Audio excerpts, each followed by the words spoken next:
Well, let's get more on this and bring in Fahad ibne Masood, who's an aircraft accident investigator, and he joins us live from Muscat, Oman.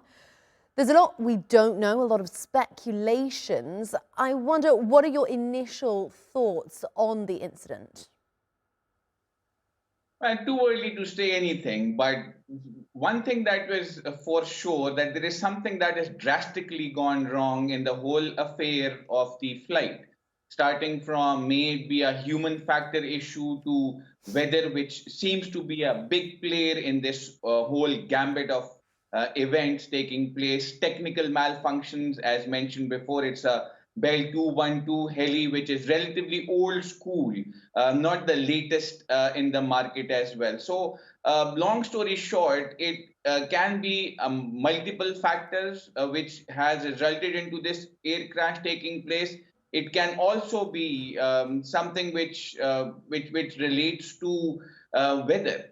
Which is once again dubiously going wrong or against the recovery or the rescue party as well. Different rumors coming across that rain's been turning into snow, and things have not been in the best of states right now, considering the rescue attempts as well.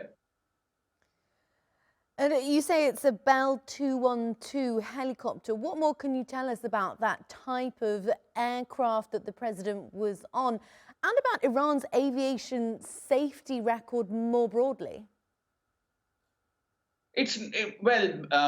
Every country has its ups and downs, but this has not been the brightest period for them in case of safety records. There have been instances in the past in which accidents have taken place, but once again, the 212 is an American system. It's a Bell, westernized, previous to 79 when the Islamic Revolution came into play, but considering they have been or they are being flown across the world.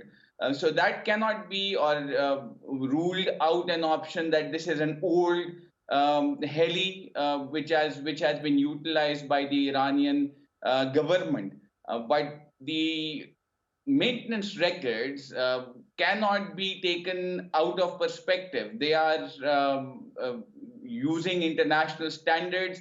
It can never be taken into any other account. Yes, sanctions have played their role, but if it was not airworthy, it would never have been airborne.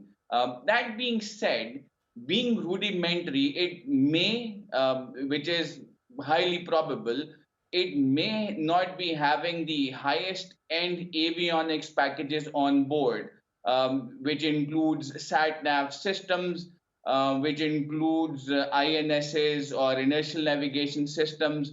In bad visibility, there are helmet mounted sights which the pilots wear. So those high-tech gadgetry items may have been missing, but the airworthiness, I have my reservations that that could have been a problem on it. Yeah, you mentioned sanctions there. Just explain to us why the sanctions make such a difference in terms of Iranian aircraft upkeep and maintenance, and how significant an impact they've been making. Well, airworthiness is always a challenge, no matter sanctions or not, because space support, supply chain, logistics have to be maintained in various methods, considering the different parts required for the aircraft or the helicopter to be flyworthy. For that, there are official channels, there are unofficial channels of acquiring the same thing, but one of the surest method that the access to OEMs are amiss, which directly means that there has to be third party involvements taking place.